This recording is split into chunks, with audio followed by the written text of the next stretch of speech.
Спасибо.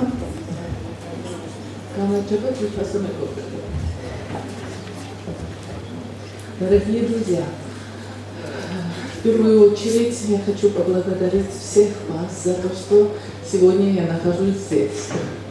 И особенно организационному комитету этой конференции и моих близких друзей из Украины, которых я очень люблю и очень уважаю. Now, let me introduce about the late outcomes of anticonvulsant drug exposure in preschool children. Objectives is that approximately 15 million people with epilepsy are living in the world, and half of them are the women. Women with epilepsy of childbearing ages requires continuous treatment with anticonvulsant during pregnancy. 3 to 5 births per 1,000 will be to women with epilepsy. And from women with epilepsy taking anti-epileptic drugs are given more than 16,000 infants per day and 6 million infants in each year in the world. Goal of epilepsy treatment in pregnancy is prevention of major convulsive seizures during pregnancy and minimization exposure of fetus to potentially teratogenic drugs.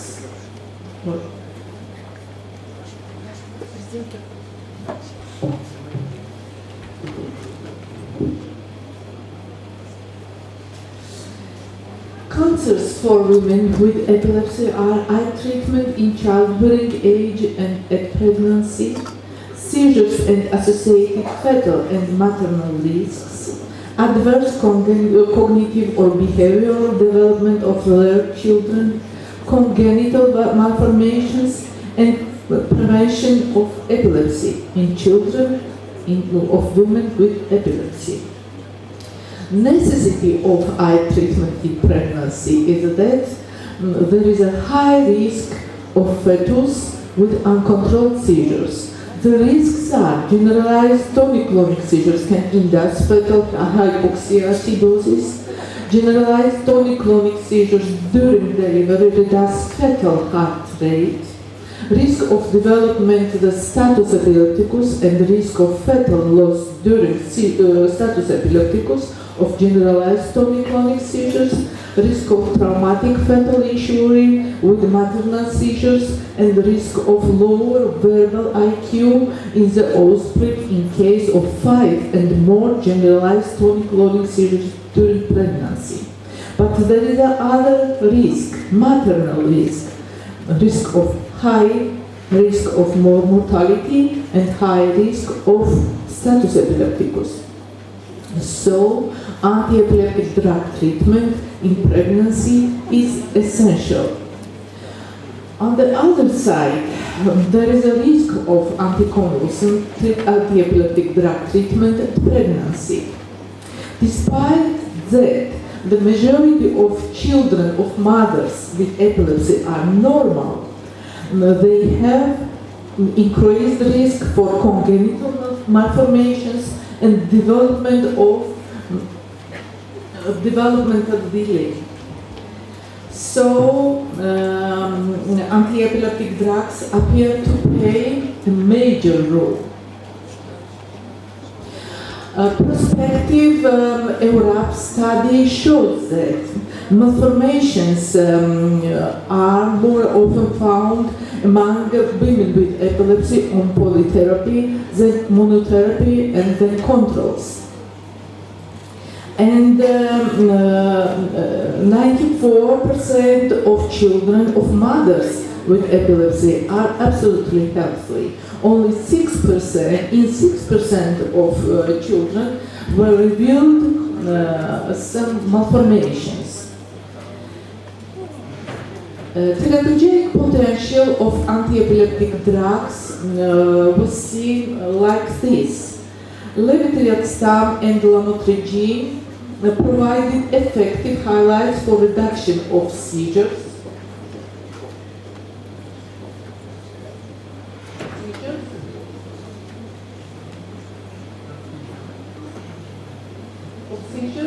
At the same time, reduction of risk malformations. At the same time, valproate was effective antiepileptic drugs for seizures, but it has high risk of malformations. Mechanisms of teratogenesis, poorly defined.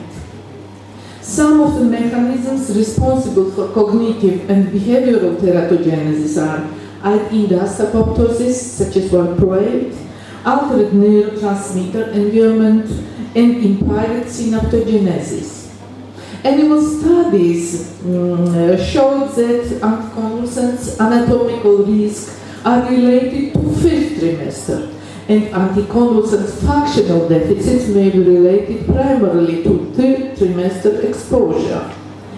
So, indus functional and anatomical defects may involve different mechanisms.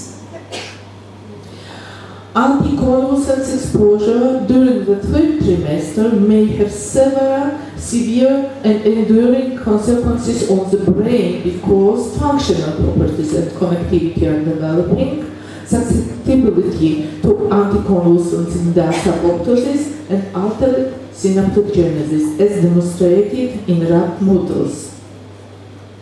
Studies investigating cognitive outcome in children of women with epilepsy showed that mental deficiency were revealed among children of women with epilepsy much more higher and frequently than in controls, but behavioral deficits among women with epilepsy on no eyes at pregnancy and in controls were the same. Factors other than specific anticonvulsant drug use associated with cognitive impairment are high number of minor malformations, major malformations, decreased maternal educational level, impaired maternal-child relations, and maternal seizure disorders, especially focal seizures. These risk factors are not only addictive, but potentially synergistic.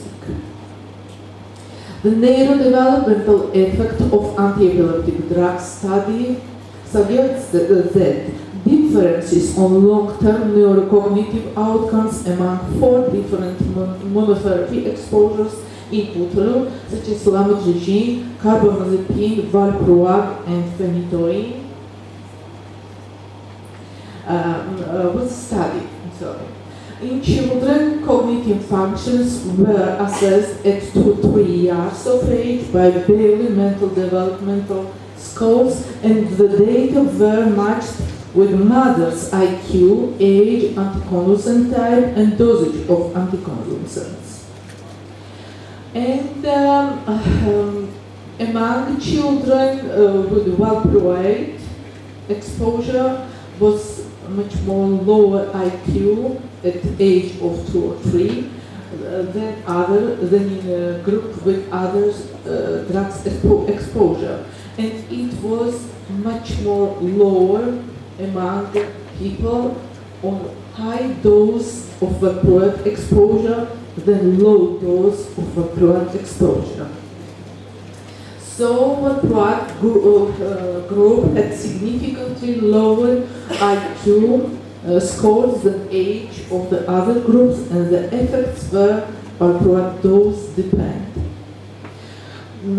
This picture demonstrates that neurodevelopmental disorders among children exposed of anticonvulsants, different types of anticonvulsants, and revealed that neurodevelopmental disorders were more frequently revealed among the children of women with epilepsy than in the control group. This is a control group, and there are children of mothers with epilepsy. And children exposed to valproate showed a high prevalence of neurodevelopmental disorders, especially on valproate polytherapy. This is a valproate exposed and valproate polytherapy exposed. Another study demonstrates that all skills of neurodevelopmental modalities were low among children with valproate exposition. And children exposed to valproate in utero monotherapy as well as the polytherapy had a poorly level of language functioning and in particular a low verbal IQ than children exposed to carbamazepine and lamotrigine. And this picture demonstrates this fact. This is the children of, sorry, techniques. This is children on valproate monotherapy, and they are the children on carbamazepine and lamotrigine exposed. These demonstrate the same data among children on valproate monotherapy. All scales are lower than on valproate monotherapy than other antiepileptic drugs exposure. Neurodevelopmental effects in prospective observational study that followed children exposed to anticonvulsants in utero longitudinally demonstrate that long-term neurocognitive outcomes are different among 4 different monotherapy exposed in utero, and valproate is more often revealed developmental disorders and low IQ. Predictors for negative effect was significant predictors for negative effect on IQ, especially on verbal IQ was revealed mother's low IQ and the number of convulsive seizures and greater than 5 convulsive seizures during pregnancy. Behavioral disorders, autistic, especially autistic spectrum disorders. Exposure to anticonvulsants in utero may be associated with an increased risk of the later development of autistic spectrum disorders. There are children exposed and unexposed, exposed and unexposed, and you see that prevalence of autistic spectrum disorders among the exposed children are much more higher than in controls. And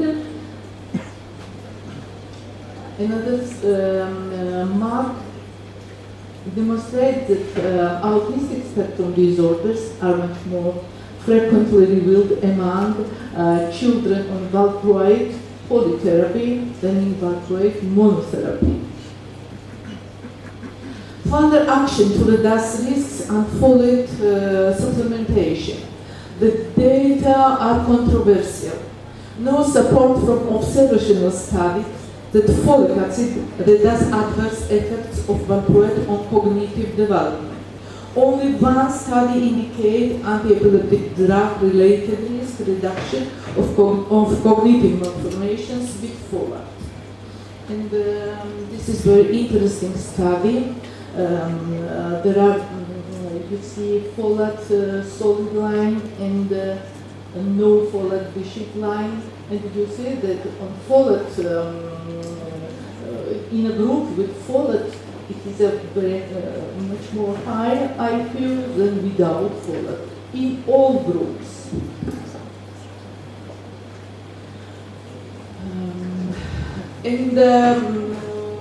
This table demonstrates the same.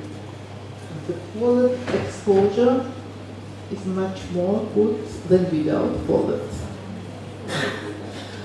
Now to main results of our study that were done in Georgia about cognitive functions among preschool children exposed to anti-epileptic drugs in utero. And aim of the study was to estimate effects of AIDS fetal exposure on cognitive development of children, women with epilepsy living in Georgia. And the study design was prospective controlled study, and there were 4 groups of participants, children 3-6 years of age with fetal anticonvulsant drugs exposure and their mothers, and control group children to 6 years of age without fetal anti-epileptic drugs exposure and their mothers. There is a schematic of recruitment of the group. Most of the women were from Europe study group, national registry of pregnancy and anti-epileptic drugs, the same regional pregnancy registry of Europe. And from this study were recruited 48 women with epilepsy and their children, 50 children, and in control groups recruited study groups and German children without fetal AIDS exposure, 89 women and then children.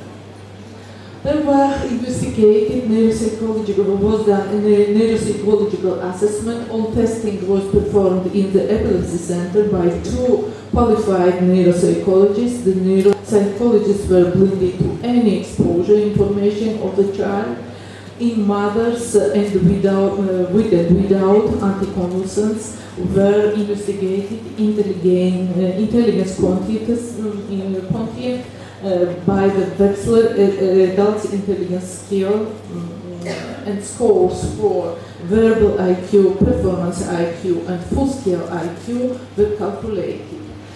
And the children exposed and unexposed were observed by the 2 forms of Wechsler, preschool and primary scale of intelligence for the children aged 2 age groups, and composite scores of verbal comprehensive intelligence, visual, spatial, full-scale intelligence were calculated. In children aged 72 months, additionally were investigated visual, motor, and adaptive behavioral skill. The assess of cognitive outcomes were blended as to anticonvulsant exposure of the child. And I present only 2 main results from our study, because tomorrow you, Professor Gagoshidze will be presenting very interesting results, second part of this study, so I will be very short. And about results revealed that there was only 4 main anticonvulsants, carbamazepine, valproate, and in other AIDs were included only 3 cases with lamotrigine, 3 cases with levetiracetam, and 1 case with phenobarbital monotherapy. The 2 cases with phenobarbital were included in polytherapy group with valproate and with phenobarbital.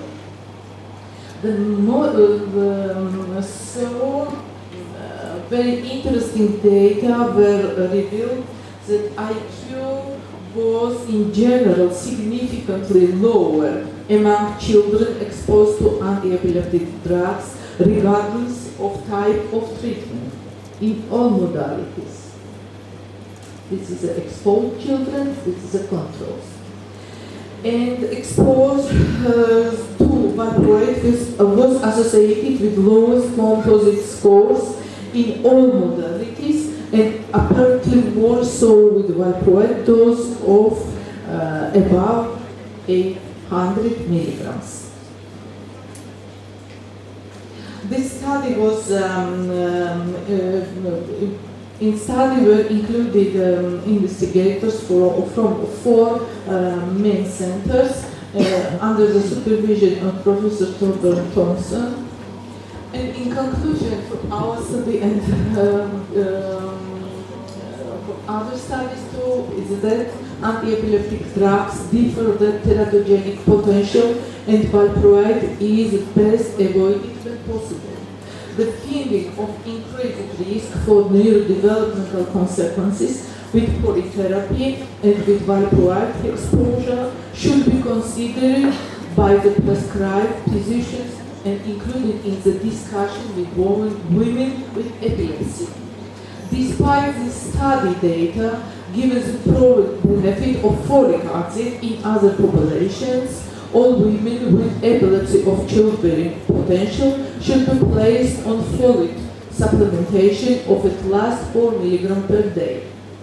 Children with anticonvulsant drug exposure in utero should be assessed for prevention, early diagnosis, and timely habilitation of neurodevelopmental disorders.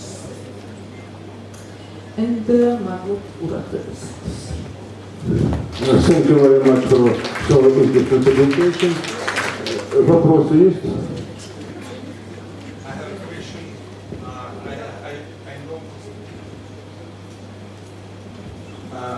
I have noticed that there are only a few cases in your study of mothers who was on phenobarbital. Does it mean that you stop using phenobarbital for adults, or especially in women, pregnant women? Yes, there were very small group with phenobarbital.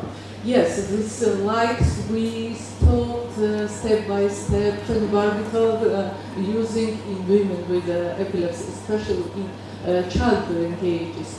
But sometimes it is useful, very much useful preparat in cases of pharmacoresistance in our country too. But we became using of new generation of epileptic drugs. And also I got one more question. In your conclusion, I have also noticed that you mentioned that all drugs decrease the IQ of children. Yeah. Yeah. So it means that lamotrigine as well and levetiracetam yes, also decrease the IQ of yes. children, right? Yes, they decrease. Unfortunately, yes, they decrease too. But the data are very small data, and it needs some investigations. More studies. Unfortunately, yes, more studies is needed. I see. Thank you very much. Thank you. One more question. Any malformation, have you noticed any malformations after the birth in these children? Yes, there were some malformations, spina bifida. There were heart malformations and pulmonary malformations. Main malformations, physical malformations in our study were these 3 points. But there were some rare disease malformations from Iraq study, rare diseases and some mitochondrial diseases, genetic diseases too. Yeah. But most malformations are spina bifida and cardio malformations. In your opinion, what is the best drug that gives us the less level of malformation to be used in women with epilepsy? It is very difficult to answer because some anticonvulsants like valproate, it is very good anticonvulsant for seizures, but they have a high level of congenital malformations level. But I think more effective now are levetiracetam and lamotrigine, but low doses, not very high doses. Yeah, because they have to very high risk of complications. One more question. So in your opinion, it's better to stay with seizures and with lower the risk of congenital defects? Yes, What's the solution? First with the seizures, but it is a very important information. Yeah. It's very So it's tricky. very speculative Yeah. question, yes, but